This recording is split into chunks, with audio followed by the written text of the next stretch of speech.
New Zealand Police Commissioner Mike Bush says the death toll has risen following the Christchurch mosque attacks. It is with sadness that I advise that the number of people who have died in this awful event has now risen to 50. Bush also said the number of injured has risen to 50, with 2 people in critical condition. Bush said an informal list of victims' names has been shared with families. He said police would be unable to share exact details of victims until they had been formally identified. The suspected gunman in the New Zealand terror attack appeared in court for the first time today.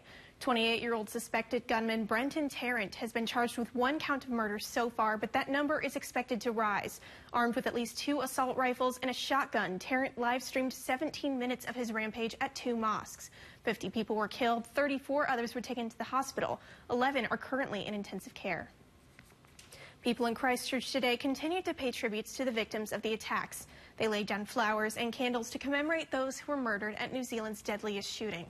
Prime Minister Jacinda Ardern visited survivors in the hospital today.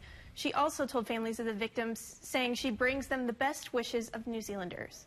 So I convey that message of love and support on behalf of New Zealand to all of you.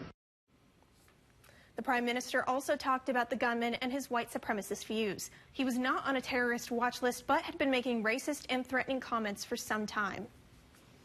French Yellow Vest protesters clashed with riot police in Paris today for the 18th straight weekend of demonstrations against President Emmanuel Macron. After dwindling numbers in recent protests, Yellow Vest groups tried to breathe new life into their movement against Macron and his policies with demonstrations in the capital city today. Protesters threw smoke bombs and other objects at officers, who responded by using a water cannon and firing tear gas to push protesters back.